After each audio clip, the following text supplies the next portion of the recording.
माझ्या जमलेल्या सर्व सदस्यांचं, काही आप्तस्वकीयांचं, मित्रांचं मी स्वागत करतो.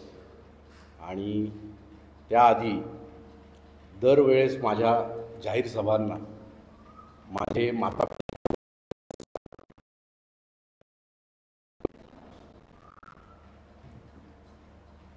खरं तर नावं घेण्यासारखी भरपूर आहेत, पण 3 नावं आम्हाला खूप महत्त्वाची वाटतात. एक छत्रपती शिवाजी महाराज, दुसरं डॉक्टर बाबासाहेब आंबेडकर आणि तिसरं महात्मा ज्योतिबा फुले. ह्याच्या बरोबरीने पण अनेक नावं घेण्यासारखी आहेत, कारण महाराष्ट्राचं रक्त हे सुधारणावादी रक्त आहे. आणि म्हणून ह्या 3 नावांना आम्ही डोळ्यासमोर ठेवून सर्वप्रथम मे 2023मध्ये संदीप सर आणि मी असेच गप्पा मारत बसलो होतो. म्हणलं संदीप सर आपण एक पक्ष चालू करू. सर म्हणले अहो सर पक्ष चालू करणं म्हणजे जोक आहे का? संदीप सरांना मी एकच वाक्य बोललो, कुठलीही जगातली गोष्ट जर का करायची असेल तर तिला दुर्दम्य इच्छाशक्ती लागते, पैसे लागत नाहीत. आणि ही जी 3 उदाहरणं मी दिली ही तेवढ्यासाठीच दिली की यांच्या खिशामध्ये पैसे नव्हते, पण एक दुर्दम्य इच्छाशक्ती होती की ह्या समाजासाठी काहीतरी करायचं आहे. हे सगळे माझे बांधव आहेत. आणि म्हणतात ना, गरज ही शोधाची जननी असते. तर गरज काय आहे? तर भारत माझा देश आहे आणि हे सारे भारतीय माझे बांधव आहेत, ही गरज आहे. गेल्या काही वर्षांमध्ये भारताने खूप प्रगती केली, भौतिक प्रगती केली, आधुनिक प्रगती केली. आता काही संस्थांच्या म्हणण्यानुसार भारत $4 ट्रिलियन इकॉनॉमी झालेला आहे. पण ही 4 ट्रिलियन इकॉनॉमी आज आपल्याला जर का आपलं बंधुत्व तोडायला जर का मजबूर करत असेल तर ही असली इकॉनॉमी आम्हाला मान्य नाही आहे. भारत खूप मोठा देश आहे. भारताबद्दल बोलायचा अजून माझा तेवढा अधिकार नाही आहे, पण महाराष्ट्राबाबत मी नक्कीच बोलू शकतो. गेल्या 20 वर्षामध्ये साधारण 2005 नंतर मला जसं कळायला लागलं, मी लॉ लावतो, वकिली कळायला लागली, कायदा कशासाठी असतो कळायला लागलं, विधानसभा संसद भवन कशासाठी असतं कळायला लागलं, आमदार खासदार कोणासाठी निवडून देतो हे कळायला लागलं. तेव्हापासून मी महाराष्ट्रामध्ये जे बघतोय ते फक्त आणि फक्त स्वार्थाचं राजकारण, स्वतःच्या खिसे भरायचं राजकारण, मग याच्यामध्ये ते कुठल्याही प्रकारची नीतिमत्ता यांच्याकडे शिल्लक राहिलेली नाही आहे. आज महाराष्ट्रामध्ये काय दिसतं तर माणुसकीला काळीमा, भुकेलेल्यांना 50 खोके, मतदारांना गाजर, भ्रष्टाचाऱ्यांचे स्वागत, ईडीग्रस्तांना अभय आणि सगळ्यात महत्त्वाचं गद्दारांना सन्मान. गद्दारी महाराष्ट्र कधीच सहन करत नाही. अगदी ज्ञानेश्वर महाराजांच्या काळापासूनचा तुम्ही इतिहास जर का तपासला तर गद्दारी या महाराष्ट्राला सहन होत नाही. आणि म्हणूनच आम्ही लोकसंघर्ष पक्षाची जी स्थापना करायची ठरवली त्याचे 5 स्तंभ आम्ही ठरवले. ते 5 स्तंभ काय आहेत? तर सत्य, न्याय, नीती, सुरक्षा आणि सगळ्यात महत्त्वाचं आहे ते म्हणजे मित्रांनो शिक्षण. आता सत्यापासून मी सुरुवात करतो. या सत्याची फोड मी अशी करतो, स म्हणजे सातत्य, स म्हणजे साधना आणि त म्हणजे त्याग. ह्या 3 गोष्टी ज्याच्याकडे असतील तो या जगामध्ये खिशात पैसे नसताना, मागं कुठली घराणेशाही नसताना देखील जग बदलू शकतो, समाज बदलू शकतो. आज न्यायाची गोष्ट करतो मी. आज महाराष्ट्रामध्ये खरंच न्याय होतो का हो? तर वकील म्हणून गेली 20-22 वर्ष प्रॅक्टिस करताना अक्षरशः नागरिकांना हातापाया पडताना, ढसाढसा रडताना आम्ही बघतोय. आज महाराष्ट्राची जी न्यायालये आहेत ती संपूर्णपणे कोलमडून पडलेली आहेत. आज जर का दोन व्यक्तींमध्ये भांडण झालं तर ती दोन व्यक्तींचं भांडण जातं कुठे? पहिलं पोलिसांकडे जातं, असेल आणि त्या कोर्टामध्ये त्याला काय मिळतं? 20-20 वर्ष त्याला तंगत ठेवलं जातं, तिथे डिले केला जातो. मग हा असला न्याय काय कामाचा? माणसांची आयुष्य निघून जातात पण न्याय लागत नाही. आणि आता या खाजपनी, नीट ऐका मित्रांनो, हा जो खाजप आहे ना, यांनी एक नवीन प्रथा पाडलेली या भारतामध्ये आणि ती आहे ब्लड मनी. ही ब्लड मनी काय संकल्पना आहे? पाकिस्तानमध्ये जर का एखाद्याने बलात्कार केला, खून केला, तर तो जज त्या दोन पार्ट्यांना समोर बसवतो आणि जो पीडित आहे त्याला म्हणतो की अरे ज्यांनी गुन्हा केलेला आहे तो तुला 10 लाख रुपये द्यायला तयार आहे, तो तुला 20 लाख रुपये द्यायला तयार आहे, ते घे, कशाला दावा चालवतोस? आणि त्याला ते पैसे घ्यायला भाग पाडलं जातं. अप्रत्यक्षरित्या महाराष्ट्रामध्ये गेली 10-15 वर्ष हे चालू झालेलं आहे. पैसे दिल्याने त्याचं जे मानसिक नुकसान झालेलं आहे, भावनिक नुकसान झालेलं आहे, ते भरून येणार आहे का? ही अशी न्याय व्यवस्था आपल्याकडे चालू झालेली आहे. नीतीबद्दल तर मी बोलणारच नाही.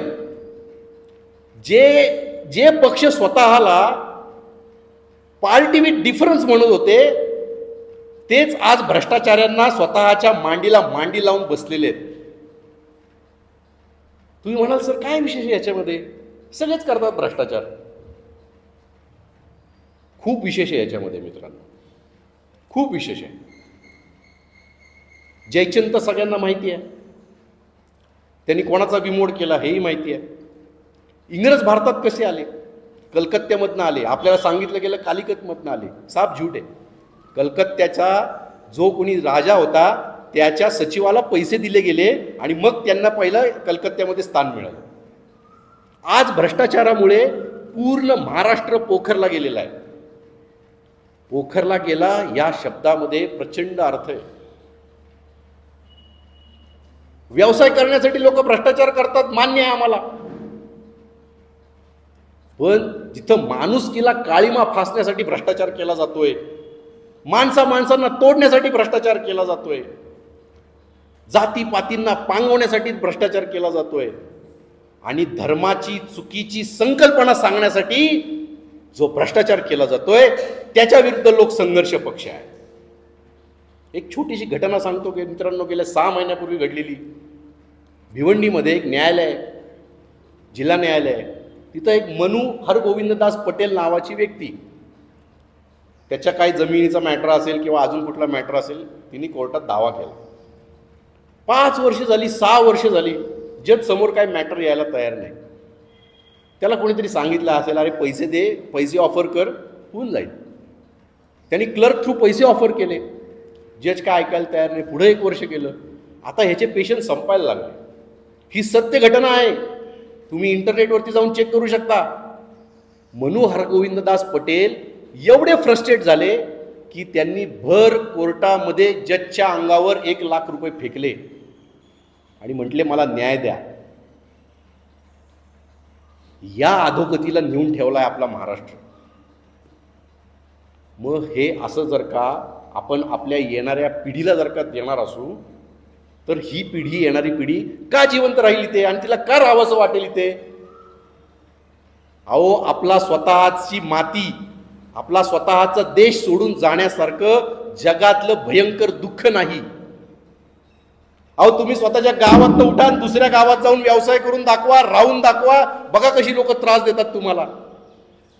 इथं तर अख्खा देश सोडून जायचंय. रोज भारतामधनं 700 ते 800 जण देश सोडून चाललेले आहेत. आता मी येतो सुरक्षिततेकडे. न्याय आणि सुरक्षा दोन्ही एकाच नाण्याच्या 2 बाजू आहेत. आज महाराष्ट्रामध्ये कुणीच सुरक्षित नाही आहे. महिला सुरक्षित नाही आहेत, नागरिक सुरक्षित नाही आहेत, लहान मुलं सुरक्षित नाही आहेत. अहो, एवढं कशाला? सरकारी अधिकारी देखील सुरक्षित नाही आहेत. ह्या महाराष्ट्राला भ्रष्टाचारापोटी किंवा भौतिक सुखापोटी हे जे माफिया आहेत ह्यांनी इतक्या खालच्या दराला लावून ठेवलेलं आहे की डेप्युटी कलेक्टर सारख्या अधिकाऱ्यावरती देखील जीव घेणं हल्ला होतो. मग तुम्ही मला सांगा मित्रांनो, ह्या महाराष्ट्रामध्ये एक पण माईचा बाप असं नाहीये का सगळे शेंड जन्माला आलेत या महाराष्ट्रामध्ये की यांना वाटत नाही हा बदल घडवावा म्हणून.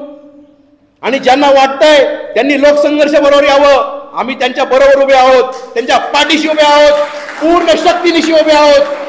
पैशाची काळजी तुम्ही करायची नाही, पैशाची काळजी तुम्ही करायची नाही. पैसे जमा करायला आम्ही आहोत, आम्हाला विश्वास आहे, विश्वास आहे. लोक पैसे देतात आणि हा प्रयोग आम्ही लोकसभेला आणि विधानसभेला करून झालेला आहे. तुम्ही फक्त सोबत उभं राहायचंय आमच्या बरोबर. ज्याला ज्याला असं वाटतं ना की हा महाराष्ट्र मी बदलू शकतो, या समाजासाठी मी काहीतरी करू शकतो, त्यांनी लगेच लोकसंघर्षाच्या वेबसाईटवरती जायचं आणि अर्ज भरायचा. आता मी येतो सगळ्यात महत्त्वाच्या विषयाकडे, सगळ्यात महत्त्वाच्या विषयाकडे. ते आहे म्हणजे शिक्षण. गेल्या 20-25 वर्षामध्ये महाराष्ट्रातल्या शिक्षण व्यवस्थेची अत्यंत दुर्गती झालेली आहे, अधोगती झालेली आहे, दुरावस्था झालेली आहे. आज मित्रांनो, जर का समाज शिकला नाही तर समाजाला त्याचे हक्क अधिकार कळणार नाही. आणि म्हणून शिक्षण खूप महत्त्वाचं आहे. आपल्या इथे कायम विद्रोहाचा विचार पहिल्यापासून आहे. आणि तो काय आहे आणि कशासाठी आहे तर समाज शिक्षित करण्यासाठी. 1200 वर्षांचा इतिहास आपण काढूयात जो माहिती आहे आपल्याला. ज्ञानेश्वर महाराजांनी संस्कृतमधली गीता का आणली मराठीमध्ये? बहुजनांना समजावी म्हणून आणली, बरोबर आहे.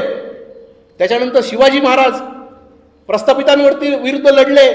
कोण होते हे प्रस्थापित, का लढले? त्यानंतर डॉक्टर बाबासाहेब आंबेडकर माहिती आहेत, महात्मा ज्योतिबा फुले माहिती आहेत.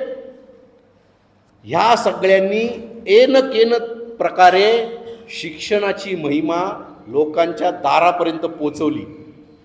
आणि गेल्या 20-25 वर्षामध्ये महाराष्ट्रामध्ये शिक्षण महाग झालेलं आहे.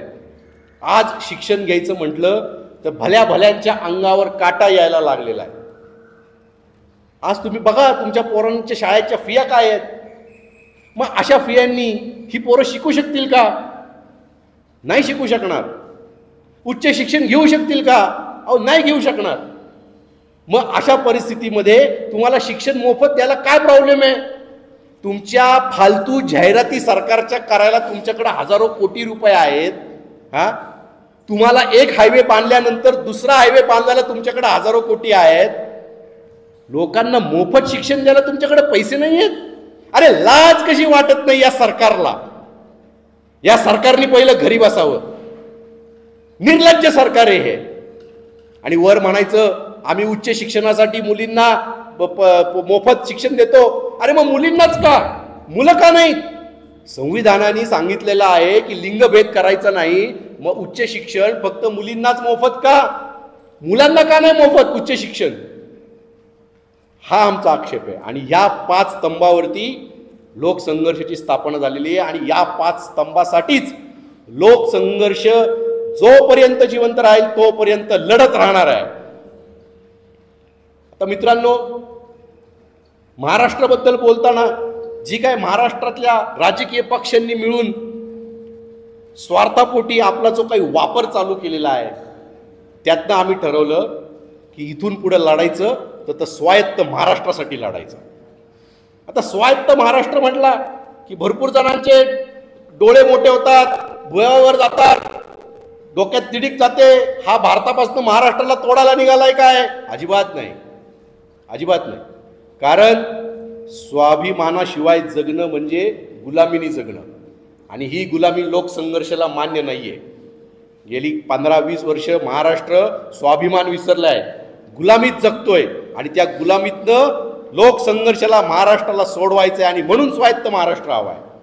स्वायत्त महाराष्ट्र म्हणजे विघटनवादी भूमिका नसून बदललेल्या काळानुसार भारतीय संघराज्याची पुनर्विचार आहे. हे सगळ्यांनी जे ऐकतायत त्यांनी ध्यानात ठेवावं. त्यामुळं लोकसंघर्षाबद्दल, स्वायत्त महाराष्ट्राबद्दल बोलताना विचार करून बोलावं. आज ही काळाची गरज आहे. आज ही काळाची गरज आहे. स्वायत्त महाराष्ट्र झालाच पाहिजे. आम्हाला आमचे अधिकार मिळालेच पाहिजेत. आज जीएसटी कलेक्शन मध्ये महाराष्ट्र सगळ्यात मोठा आहे.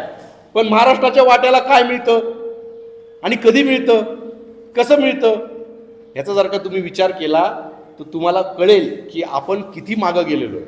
आज महाराष्ट्रामधनं उद्योगधंदे शिफ्ट व्हायला लागलेले आहेत. का शिफ्ट व्हायला लागलेले आहेत तुम्हाला कळत नव्हतं. आज एक हिंजवडीच्या IT पार्कचं उदाहरण तुम्हाला देतो मित्रांनो. 2005-06 साली जेव्हा IT पार्क आली त्यावेळेस तुम्हाला माहीत नव्हतं इथं 5-6 लाख लोक कामाला येणार आहेत, आजूबाजूला राहायला लोक येणार आहेत, इथल्या पायाभूत सुविधा तुम्ही विकसित केल्या पाहिजेत. अहो त्या IT पार्कचं तुम्ही परवा वॉटर पार्क करून टाकलं. कसं होईल असं? आज पुण्यासारख्या शहराला जिथे अतिशय उत्तमरित्या विकसित व्हायचं संधी असताना तुम्ही इथला जो विकास आहे तो भकास करून टाकला, पूर्णपणे भकास करून टाकला. आम्हाला लाज वाटते कधी कधी पुण्याला इंटरनॅशनल शहर म्हणायचे. या शहरात आम्ही जन्मलो, या शहरात आम्ही वाढलो, इकडे शिक्षण घेतलं. अतिशय सुंदर असलेलं आमचं पुणे आज यांनी भकास करून टाकलं. बाकी सगळ्या गोष्टींसाठी सरकारकडे नियोजन असतं. सगळ्या म्हणजे सगळ्या गोष्टींसाठी असतं. तुम्ही यांचे कुठल्याही पक्षाचं सरकार असू दे, यांचं मार्केटिंग बघा, यांची जाहिरातीची कला बघा, किंवा यांचं निवडणूक मॅनेजमेंट बघा. ह्या सगळ्यासाठी यांना प्लॅनिंग आहे. अगदी मायन्यूट म्हणजे मायनर प्लॅनिंग म्हणतात ना, ते प्लॅनिंग आहे. पण यांच्याकडे समाज चांगला राहावा, शहरं नियोजित व्हावीत, गावं विकसित व्हावीत, शिक्षण व्यवस्था मोफत मिळावी, आरोग्य सुविधा माफक दरात मिळावी, ह्याच्यासाठी यांच्याकडे शून्य प्लॅनिंग आहे. आणि म्हणून स्वायत्त महाराष्ट्र आम्हाला हवा आहे. आज महाराष्ट्रामध्ये स्वयंसेवक राहिलेले नसून सांगकाम्य सेवक झालेले आहेत. मित्रांनो नीट ऐका. आज महाराष्ट्रामध्ये स्वयंसेवक नसून सांगकाम्य सेवक झालेले आहेत. मग हे असले सांगकाम्य सेवक आपल्याला कुठल्या तरी मालकाच्या दारातच जाऊन मानणार ना. मग ही गुलामी आम्हाला मान्य नाही. आणि म्हणून लोकसंघर्ष पक्षाला आम्ही जन्म द्यायचा ठरवलं. बघता बघता 2 वर्ष झाली, सदस्य जोडतायत, विचारमंथन होतंय, चिंतन होतंय, त्यातनं काही सामाजिक काही नागरी समस्या बाहेर यायला लागल्या.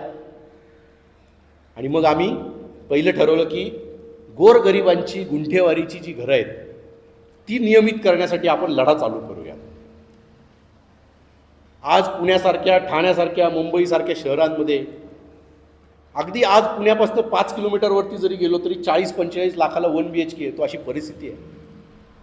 मग तो बिचारा कुठं तरी बाहेरच्या जिल्ह्यातनं आलेला असतो, गावातनं आलेला असतो, आणि त्याला राहायला घर नसतं. मग त्यांनी काय रस्त्यावरती राहायचं का? रस्त्यावरती आंघोळ करायची का? मग त्यांनी घेतलं इल्लीगल घर, काय फरक पडतोय? त्यांनी तुम्ही 56 गोष्टी इल्लीगल करतायत आणि त्या लीगल करण्यासाठी तुम्ही एक GR काढता आणि त्या GRच्या आधारे तुमची सगळी कामं तुम्ही लीगल करून टाकता. मग करा ना यांची घरं लीगल. काय प्रॉब्लेम आहे गोरगरिबांची लीगल घरं करायला तुम्हाला?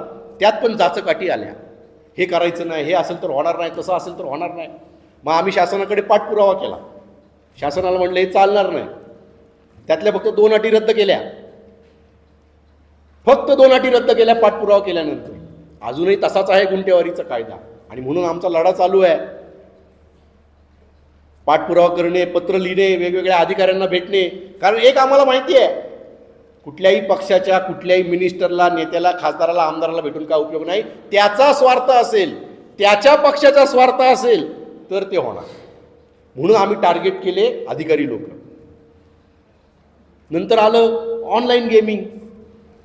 ऑनलाईन गेमिंग बाबत तर अतिशय आपली वाईट अवस्था आहे.